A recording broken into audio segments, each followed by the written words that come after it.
తెలుసుకుందాము. దేవుని యొక్క పరిశుద్ధ లేఖనముల నుండి నిర్గమాకాండము 11వ అధ్యాయము, నిర్గమాకాండము 11వ అధ్యాయము 2వ వచనాన్ని మనం పఠించుకుందాం.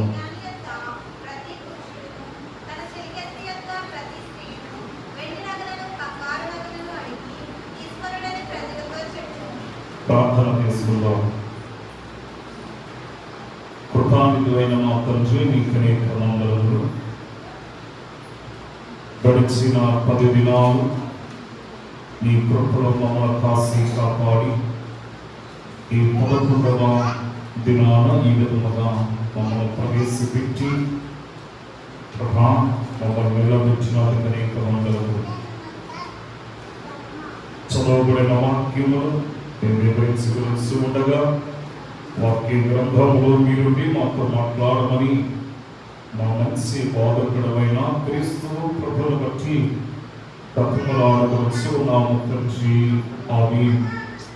దేవుని యొక్క మహాకృపను బట్టి ఏర్పాటు చేయబడిన మోషే సుఖోపవాస దీక్ష కార్యములు ఏకీవించినటువంటి మనకెల్లరకును మన ప్రభువును రక్షకుడైన యేసు క్రీస్తు యొక్క నామమున మీకు శుభములు కలుగును గాక.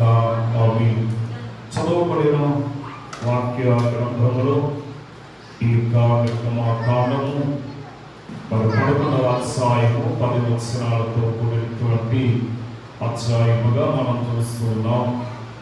ఇది మనం ఈ యొక్క అధ్యాయాన్ని కొన్ని భాగాలుగా మనము విభజించినట్లయితే మరి ప్రారంభం 3 వచనాలు అనగా మొదటి 3 వచనాలు కటాక్షము కలగచేయు యెహోవా మనకి కనబడుతున్నాడు. అలాగే 4 నుండి 8 వచనాల వరకు మరి ప్రథమ సంతతి నాశనం చేసినటువంటి విధానమును మనం చూస్తూ ఉంటాము. అలాగే 9, 10 వచనాలు మనం చూస్తే మరి కఠినపరచు యెహోవాను అక్కడ మనం చూస్తూ ఉంటాము. ఎందుకంటే ఈ అధ్యాయంలో ముఖ్యాంశం ఏమిటంటే మరి ఐగుప్తీయుల యొక్క కొన్ని సంతతిని నాశనమును గురించి మనం చూస్తూ ఉన్నాం 5వ వచనంలోని. అదే ఇక్కడ మనము ఈ లేఖన భాగాన్ని మనము ఒకసారి మనము మరి పఠించినట్లయితే మన దేవుడు ఎంత గొప్పవాడు, మరి ఎంత గొప్ప దేవుడు మరి మనకి కనబడుతున్నట్లుగా మనం చూస్తూ ఉంటాం ఈ యొక్క అధ్యాయం చదివినట్లయితే. అదే ఇక్కడ మనము ఒక విషయాన్ని మనము గుర్తించిన వారు ఉండాలి. ఏంటంటే మన దేవుడికి అసాధ్యం అనేది లేదు. పోమతిని చెప్పిన యొక్క నోటుతోని మరి ఫరో ఏమంటున్నాడు, మీరందరూ కూడా వెళ్ళిపోండి అంటున్నాడు. మొన్నటి వారికి ఏమన్నాడు, మీరు వెళ్ళడానికి వీలు లేదు, ఎందుకంటే మీరు సోమరులు, మీరు పనిని ఎగ్గొట్టడానికి అనగా దేవుని పూజిస్తాము, దేవుని ఆరాధించడానికి వెళ్తున్నాము అంటున్నారు, కనుక మిమ్మల్ని నేను పోనివ్వను అని చెప్పినటువంటి వాడి మరి ఏం చేస్తున్నాడంటే ఎంతో ఆశ్చర్యం మనం చూస్తున్నాము. మరి ఆ నోటుతోని అంటున్నాడు కదా, అయ్యా మీరేంటి మీ దేవుని ఆరాధించండి అన్నట్టుగా మనం చూస్తూ ఉన్నాము. బైబిల్ గ్రంథములో మరి ఏ నోటుతో అయితే దీనిలోకి చేయకూడదు అన్నారు, అదే నోటుతో మళ్ళా చేయమని చెప్పినట్లుగా కూడా మనం చూస్తూ ఉంటాము. ఉదాహరణకు మనం చూస్తే మరి దానియేలు గ్రంథము 3వ అధ్యాయము మరి 15వ వచనాన్ని మనం గమనించినట్లయితే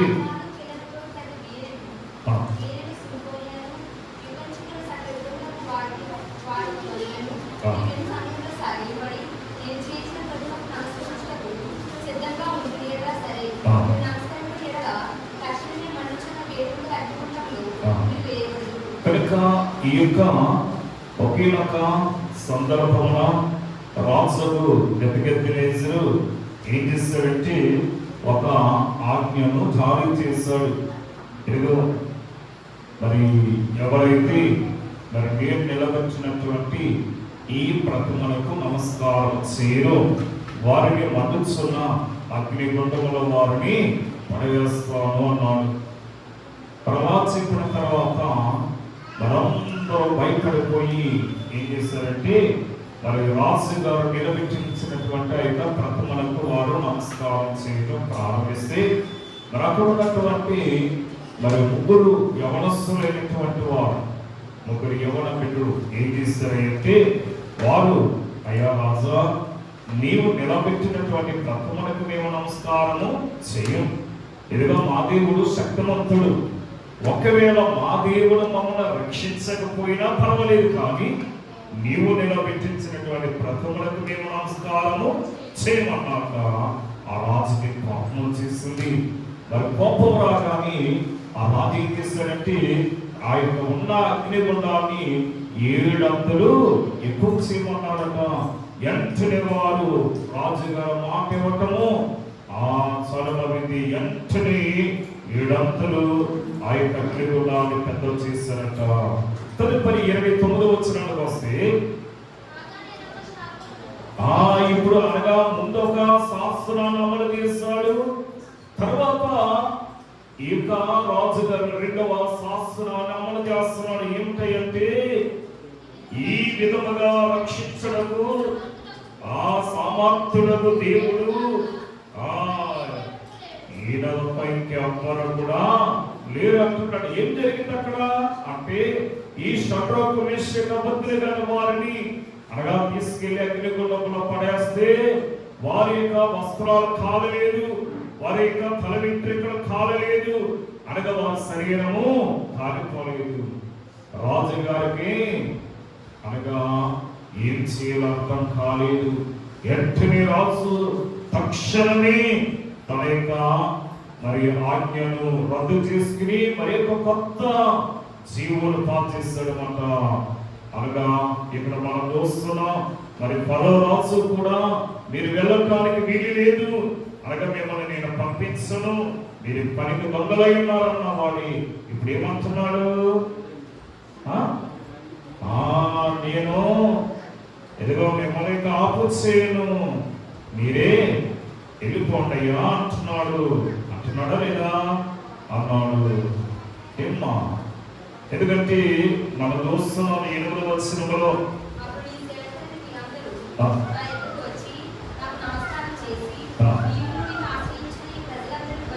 చూడండి, బాగా చూడండి. మోషే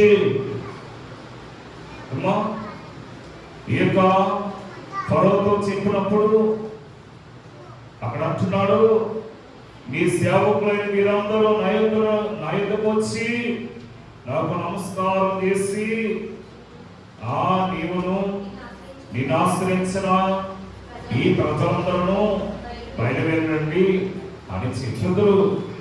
ఆ కాలం వస్తుంది, ఆ రోజు త్వరలో రాబోతుంది అని మోషే అట వారందరి నుంచి బయటికి వెళ్ళిపోయాడట. అయ్యా రాజా, నీవేదో అనుకుంటున్నావేమో, ఒక కాలం వస్తుంది, ఒక సమయాన్ని అనగా ఒక రోజున నీవు నీ సేవకులు కలిసి అంటారు, అయ్యా మోషే గారు, ఇదిగో నీవు నీ ప్రజలు ఇదిగో మా యొక్క దేశం నుండి మా ప్రాంతం నుండి వెళ్ళిపోండి అయ్యా అంటారట. ఏమ్మా, ఇది చాలా ఆశ్చర్యకరమైనటువంటి విషయము. ఎందుకంటే ఆ నిర్గమాకాండము 10వ అధ్యాయం 7వ వచనాన్ని మనం చూస్తే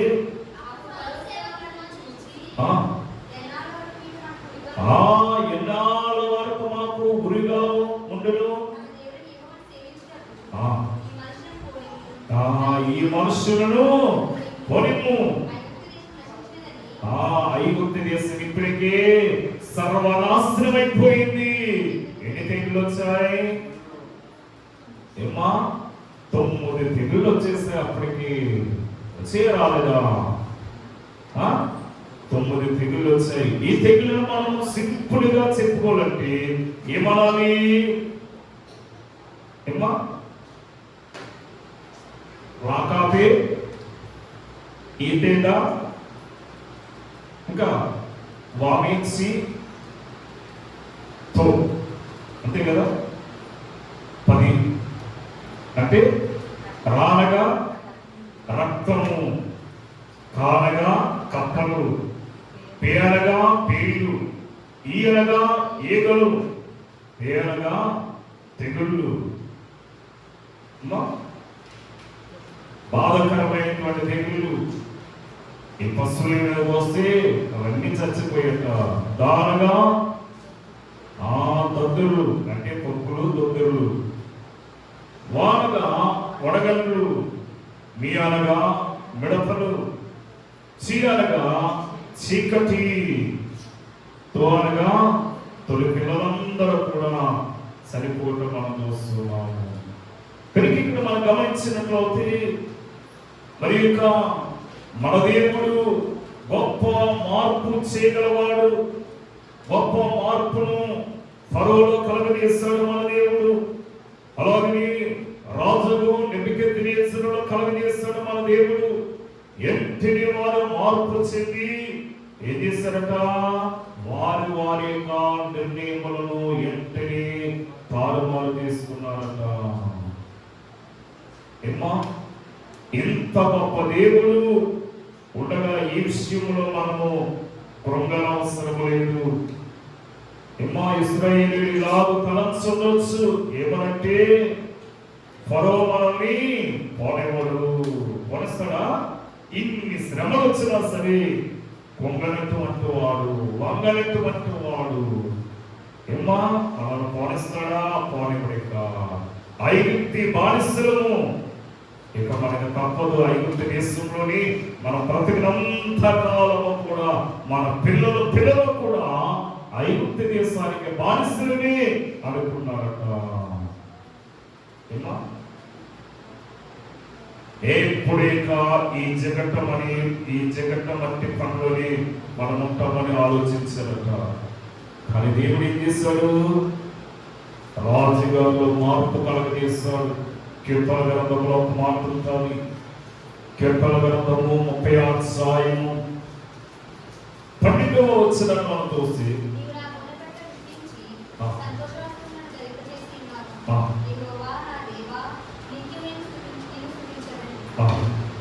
ఏమంటున్నాడు ఇక్కడ?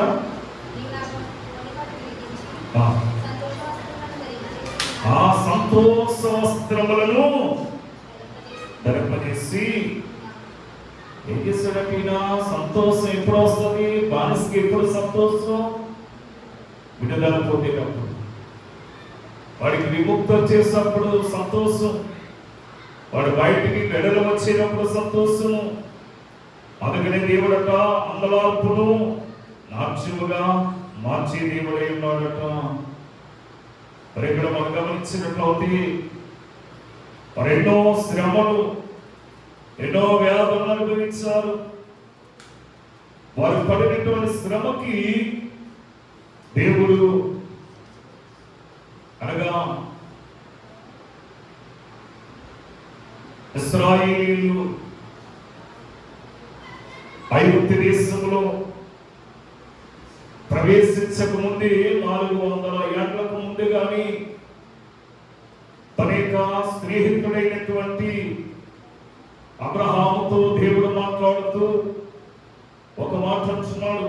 ఏమనంటే ఆదికాండము 15వ అధ్యాయము 13-14 వచనములలో నీ సంతతి వారు తమది కాని పరదేశులందు నివసించి ఆ దేశపు వారికి దాసులుగానందరు. ఏమా, వారు ఐగుప్తు దేశానికి రాకముందే దేవుని స్నేహితుడైన అబ్రహాముతో దేవుడు తెలియజేస్తున్నాడు, నీ సంతతి వారే తమది కాని పరదేశులందు నివసించి ఆ దేశపు వారికి దాసులుగా ఉంటారు. వారు 400 ఏళ్ళు వీరిని శ్రమ పెడతారు, వీరు వారికి దాసులు ఉంటారు. అప్పుడు నేనేం చేస్తాను? నా తీర్పు తీరుస్తాను. కనుక నేను వారికి తీర్పు తీర్చిన తర్వాత వారు మిక్కిలే ఆస్తుతో బయలుదేరి బయటకు వస్తారు అంటున్నాడు దేవుడు. ఏమ్మా, ఇక్కడ మనం గమనించినట్లయితే మరి ఇశ్రాయేలీయులు దేవుని యొక్క కటాక్షమును పొందినటువంటి వారు. ఎందుకనగా ఇశ్రాయేలీయులు ఐగుప్తీయులకు శత్రువులా మిత్రులా? ఇశ్రాయేలీయులు ఐగుప్తీయులకు శత్రువులా మిత్రులా? శత్రువులే. శత్రువులు కాకపోతే బానిసలుగా ఎందుకున్నారు అంటే, అక్కడ యోసేపుని ఎరగని కొత్త రాజు ఏలన ఆరంభించాడు కనుక, ఇదిగో ఐగుప్తు దేశంలోనికి ఇశ్రాయేలీయులైనటువంటి మీరు బానిసలుగా వచ్చారు కనుక బానిసగానే ఉండాలి, కానీ మా మీద పెత్తనం చేయడానికి వీలు లేదు అని వారిని వెట్టి పనులు చేయించుకుంటూ ప్రారంభించారు. ఇప్పుడు వారికి శత్రువులా మిత్రులా? ఏమ్మా, శత్రువులే. కానీ దేవుడు వారిని ఏం చేశాడట? మిత్రులుగా చేసేసాడట. దేవుడు వారిని మిత్రులుగా చేస్తాడు. సామెతల గ్రంథంలో ఒక మాట ఉంది.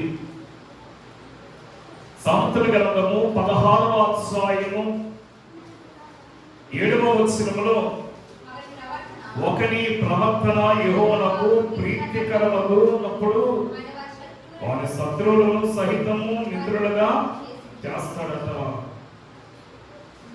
మన ప్రవర్తన దేవునికి ఇంపుగా ఉండాలి, దేవునికి ఇష్టకరమైనటువంటి ప్రవర్తన ఉండాలి. అప్పుడు దేవుడు ఏం చేస్తాడట? మన శత్రువులను సహితము మిత్రులుగా చేసేవాడు. మరి ఇక్కడ మనం గమనించినట్లయితే మన ప్రవర్తన దేవునికి ఇష్టంగా ఉందా లేదా అనేది మనము ప్రశ్నించుకోవాల్సిన వారమై ఉన్నాం.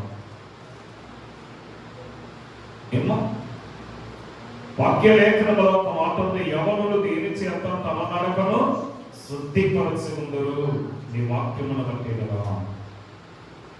ఈవేళ మన ప్రవర్తన ఎలా ఉంది? బైబిల్ గ్రంథంలో మనం చూస్తాము, దావీదు దేవునికి ఇష్టడుగా జీవించాడు. దావీదు దేవునికి ఇష్టడుగా జీవించాడు కనుకనే దేవుడు దావీదును హెచ్చించాడు, ఆశీర్వదించాడు. అవునా కదా? అపొస్తలుల కార్యములు 13వ అధ్యాయము 22వ వచనములో,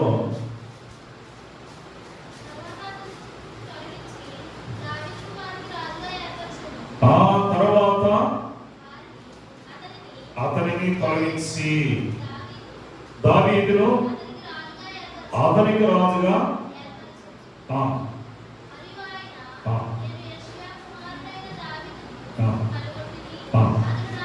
అతడు నా ఇష్టానుసారుడైన మనుష్యుడట. దేవునికి ఇష్టమై ఉండాలి మనము. దేవునికి మనము చూడగానే దేవునికి ఇష్టము పుట్టే ప్రాయం రావాలి. దేవునికి మనము ఇష్టలుగా ఉండాలి అంటే మనం దేవుడితో ఏం చేయాలి? స్నేహాన్ని పెంచుకోవాలి, సహవాసములు చేయాలి. ఎంతమంది దేవుడితో సహవాసం చేయడానికి ఇష్టపడుతున్నారు? హెబ్రీయులకు రాసిన పత్రికలో 11వ అధ్యాయానికి 5వ ఒక పేరు పెట్టారు, విశ్వాస వీరుల అధ్యాయము. విశ్వాసం అంటే అక్కడ నేర్చుకోవాలన్నట్టుగా మనకు చూపిస్తుంది. హెబ్రీయులకు రాసిన పత్రిక 11వ అధ్యాయం 5వ వచనంలో, హానోకు మరణము చూడకుండా కొనుక్కోబడును, అతడు కొనుక్కోబడకమునిపై దేవునికి ఏమైనాడట? ఇష్టడై ఉన్నాడట. మనము ఈ లోకాన్ని విడిచిపెట్టక ముందే మనం దేవునికి ఇష్టమై ఉండాలి, ఇష్టరాలమై ఉండాలి. ఎందుకంటే ఎప్పుడైతే మనం దేవునికి ఇష్టమై ఉంటామో అప్పుడు దేవుడు మనల్ని ఏం చేస్తాడట? ఆయన హెచ్చరిస్తూ ఉంటాడు, ఆయన గణపరుస్తూ ఉంటాడు. అనగా ప్రభువు దేవునికి ఇష్టడిగా జీవించాడు. అవునా కదా? అందుకని ఆయన యథార్థవంతుల ఎడలను సత్యవంతుల ఎడలను ఇష్టము కలిగి ఉన్నాడు అంటాడు. ఇక్కడ మనకి సామెతల గ్రంథానికి మనం ఉంచినట్లయితే ఆయన యథార్థవంతుల ఎడల అలాగనే సత్యవంతుల ఎడల మన సత్యాలు పలకాలి. అసత్యం అనేది మన నోటితో రాకూడదు. కనుక అటువంటి వారి ఎడల ఆయన ఇష్టము కలిగి ఉంటాడంట. వారు ఎవరికి ఇష్టమై ఉంటారు? సామెతల గ్రంథంలో 11వ అధ్యాయం 20వ వచనంలో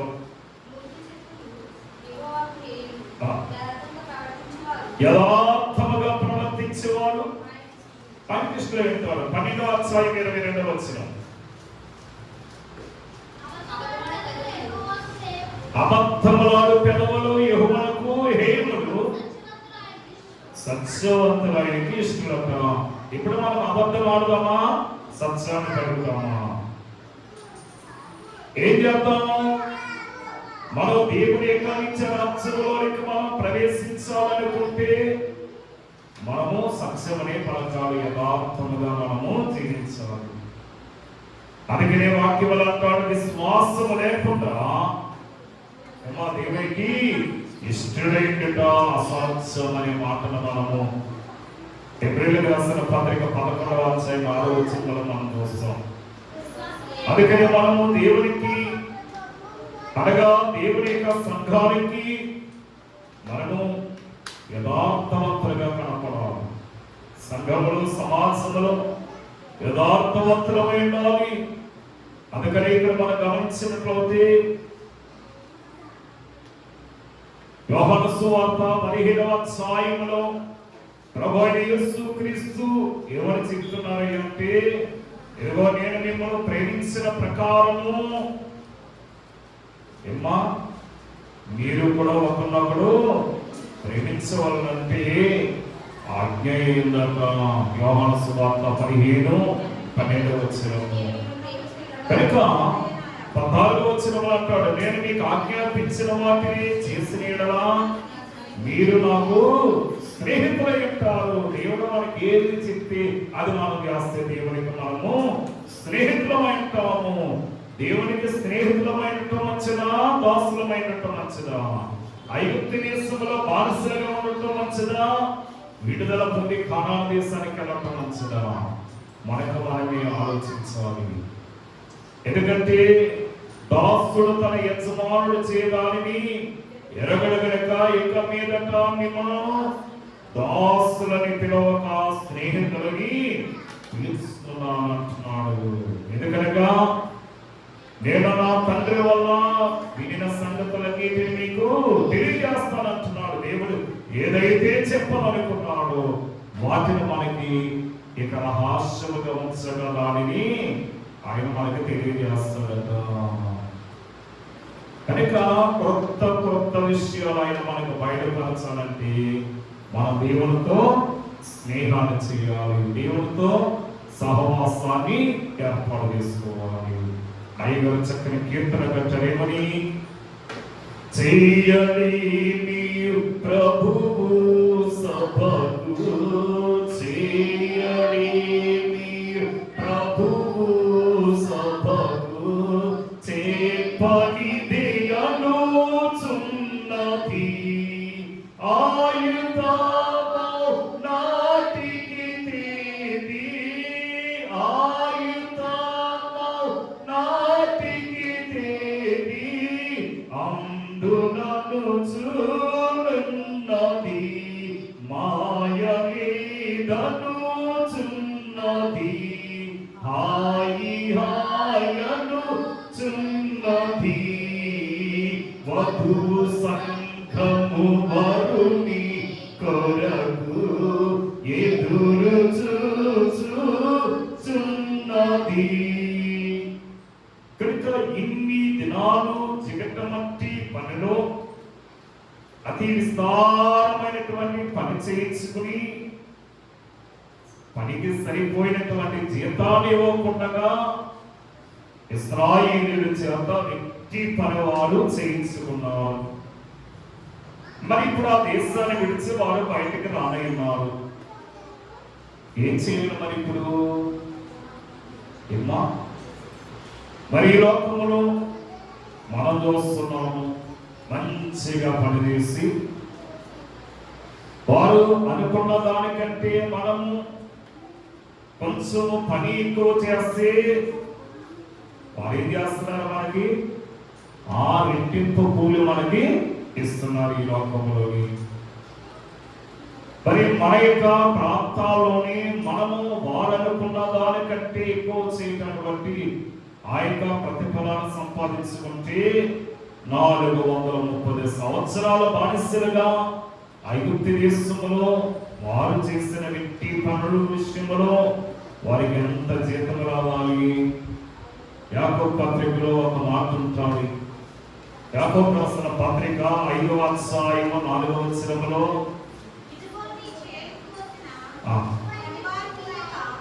ఇదిగో కనుక పనివారికి యొక్క బిగబెట్టినటువంటి కూలట ఏం చేస్తుందంటే మొరపెడుతుందట. పనివారికి యొక్క మీరు మోసముగా బిగబెట్టినటువంటి మరి కూలి నాయన మరి మొరపెడుతున్నది అంటున్నాడు. బస కూలి దేవునికి మొరపెడుతుందట. ఏమో కూలి దేవునికి మొరపెడుతుందట. మనం సరైనటువంటి కూలి ఇవ్వకపోతే,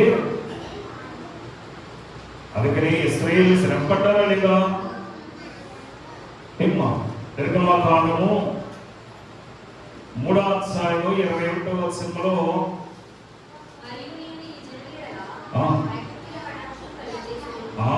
ఈ జనుల ఎడల ఐగుప్తీయులకి కటాక్షము కలుగజేసింది.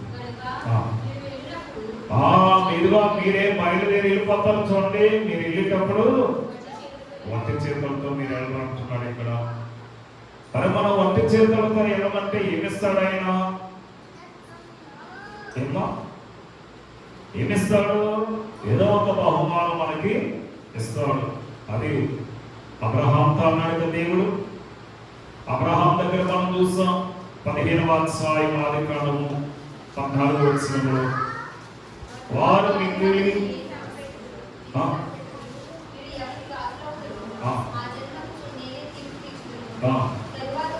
వారు తర్వాత వారు మిక్కిలి ఆస్తితో బయలుదేరుదురు అంటున్నాడు. మిక్కిలి ఆస్తితో బయలుదేరుతారు. మీరు ఎక్కడికి ఆస్తి? ఐగుప్తీయులే. ఐగుప్తీయులు వీరికి ఆస్తిని ఇవ్వాలంటే ఏం చేయాలి? వారికి ఇష్టలై ఉండాలి. అవునా కదా? ఏమో వారికి ఏమై ఉండాలి? ఇష్టలై ఉండాలి. ఇప్పుడు ఎవరైనా వచ్చి మీరు ఒక నెక్లెస్, ఒక చైన్ ఏదో చేయించుకున్నారు. దాన్ని మీ యొక్క రక్త సంబంధులు, స్నేహితులు వాటిని చూసారు, మీరు చూపించారు. ఏదో ఒక శుభకార్యం వచ్చింది. ఆ శుభకార్యానికి మరి మిమ్మల్ని అడిగేటప్పుడు మీరు ఏం చేస్తారు? మీ రక్త సంబంధి, మీ స్నేహితురాలు కనుక మీరేం చేస్తాం? అడగగానే ఇస్తాం. అలాగనే మీ సంవత్సరాల వారితో వీరికి, వీరితో వారికి ఏం కుదిరింది? సహవాసం కుదిరింది. అందుకనే వారు అడగగానే వారు ఇచ్చేస్తున్నారట. వారి ఇంట్లో చేసుకున్నటువంటి వెండి, బంగారు ఆభరణాలు అడగటమే అరుదట. ఇదిగో మేము మా దేవుడని యెహోవాకు బలర్పించుకుని మరలా వస్తాం అని చెప్పగానే వారు మెడలో ఉన్నవి, వారు చెవులకు ఉన్నవి అన్ని తీసి ఎవరికి ఇచ్చారట? ఇశ్రాయేలుకి ఇచ్చేసారట. ఏమా ఐగుప్తు దేశంలో మోషే అనే ఒక మనుష్యుడు ఫరో సేవకుల యొక్క దృష్టికి, ప్రజల దృష్టికి కూడా మిక్కిలి గొప్పవాడవాడట. ఒకప్పుడు గొప్ప స్థితిని కోల్పోయాడు మోషే అని ప్రజలందరూ బాధపడ్డారు. అవునా కదా? ఒకప్పుడు ఈ గొప్ప ఫలాన్ని విడిచిపెట్టాడు లేదా? అల్పకాలంలో పాపబోధం అనుభవించడం కంటే నా ప్రజలతో శ్రమను అనుభవించడం లేదని ఫరో కుమార్తె కుమారుడిని అనిపించుకుంటే కంటే నా ప్రజలతో శ్రమను అనుభవించడం నాకు మేలని చెప్పి ఆ యొక్క స్థితి నుండి బయటికి వచ్చేస్తాడు. గొప్ప స్థితి నుండి ఐగుప్తు దేశంలో ఫరో మనవుడు అని పిలవలసినటువంటి మోషే ఈ యొక్క గొప్ప స్థితి నాకు అవసరం లేదు అని వాటిని విడిచిపెట్టి ఏం చేశాడట? బయటకు వచ్చేస్తాడు. ఇంత గొప్పతనాన్ని విడిచి మోషే బయటకు వచ్చాక దేవుడు ఏం చేశాడట? ప్రభు నిమిత్తము యెహోవాకు సంబంధమైనటువంటి ఐశ్వర్యాన్ని గొప్పతనాన్ని పెంటతో పోల్చుకొచ్చాడు. వాటిని విడిచిపెట్టేశాడట. నిర్గమాకాండము 7వ అధ్యాయము 1వ వచనంలో చూస్తే దేవుడు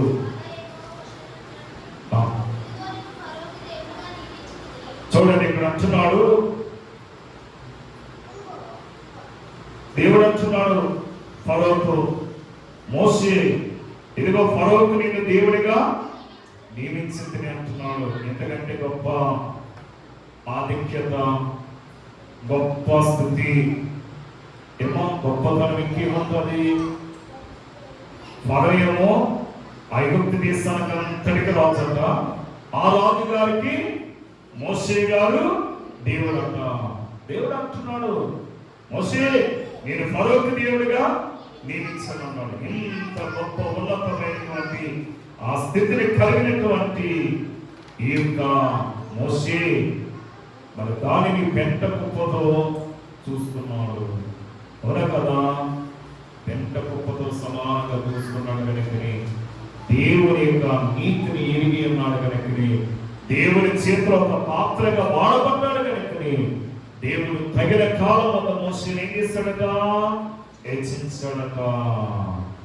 అందుకే దేవుడు అంటాడు కదా, ఇదిగో మిమ్మల్ని ముట్టిన వాడు తన కన్ను గుడ్డిని ముట్టినట్లే అని దేవుడు మాట్లాడుతూ ఉంటాడు. జకరియా గ్రంథంలోని జకరియా గ్రంథం 2వ అధ్యాయం 8వ వచనం మనం చూస్తే చూడండి, మిమ్మల్ని ముట్టిన వాడు ఇవేళ ఐగుప్తీయులు ఇశ్రాయేలీయులు ఉంటారు. ఇశ్రాయేలీయులు ఏర్పాటు జనాంగము, ఇశ్రాయేలీయులు దేవుని చేత ప్రతిష్ఠింపబడినటువంటి వారు.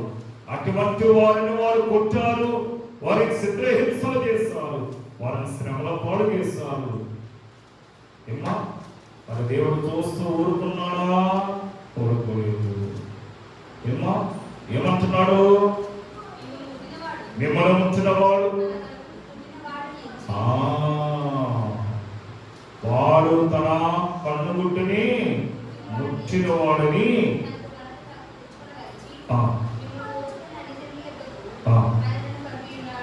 చాలండి. ఇప్పుడు మోషే దేవుని చేతిలో ఒక పాత్రగా వాడబడినట్లుగా మనం చూస్తున్నాము. అందుకని మనమట ఏం చేయాలంటే దేవునికి విధేయులై ఉండాలి. ఇవి 10వ తెగులు ఏమిటట? ఏమో 11వ అధ్యాయం 5వ వచనం, అప్పుడు సింహాసనం మీద కూర్చున్న ఫరో తొలిపిల్ల మొదలుకొని తిరగలేసిన దాసి తొలిపిల్ల వరకు ఐగుప్తు దేశమందరి తొలిపిల్లలందరూ కూడా పాపం చనిపోయారట. ఆ దేశం అంతా కూడా మహాఘోష పుట్టినట్లుగా మనము చూస్తున్నాం. కనుక మనం ఏం చేయాలి? ఆజ్ఞను కైకొనే వారమై ఉండాలి. సామెతల గ్రంథం 19:16లో చెప్పినట్లుగా ఆజ్ఞను కైకొనేవాడు తన ప్రాణమును తను కాపాడుకుంటాడు, తన ప్రవర్తనను కాపాడుకుంటాడు, తన జీవితాన్ని కాపాడుకుంటాడు. అందుకే వాక్యం అంటుంది, ఆజ్ఞను కైకొనేవాడు తను కాపాడుకునేవాడు తన ప్రవర్తన విషయమై అజాగ్రత్తగా ఉండేవాడు ఏమవుతాడంటే వస్తాడట. మరి మనము ఎలా ఉండాలంటే మన ప్రాణాలను కాపాడుకోవాలి. ఆజ్ఞను గైకొనాలి, ఆజ్ఞ ప్రకారం నడవాలి. అప్పుడే మనం దేవుని కృపను ఎరిగిన వారిని అంటారు. యథార్థవంతుల ప్రార్థన ఆయనకి ఆనందకరమట. ఇవేళ తన యథార్థముగా ప్రవర్తిస్తే దేవునికి సంతోషం మనం చూడగలము. అవును కదా, సాంతుల గ్రంథము 15:8 వచనంలో మనం చూస్తాము. అలాగే మనం ప్రభుని స్తుతించి ఆనందించే గొప్ప ధన్యత దీవెన ప్రభు మనకు అనుగ్రహించడం కాక. ఆమేన్. బహుభక్తుడు సర్వోన్నతుడైన మా తండ్రి, ఈ పరిశుద్ధమైన శ్రేష్టకరమైన నామమును బట్టి వందనాలు. ఎక్కడ 2-3 నా నామమును కూడి ప్రార్థించడం వారి మధ్య నేను ఉండాలని వాగ్దానం చేసిన సర్వోన్నతుడా, వినిన వాక్యం మీలో తమ అంతరంగంలో పదవి చేసి దైవ వాక్యానుసారంగా జీవించే గొప్ప ధన్యత వెళ్ళుతున్నాను. యేసు నామములో వేడుకొనుచున్నాము తండ్రి. ఆమేన్.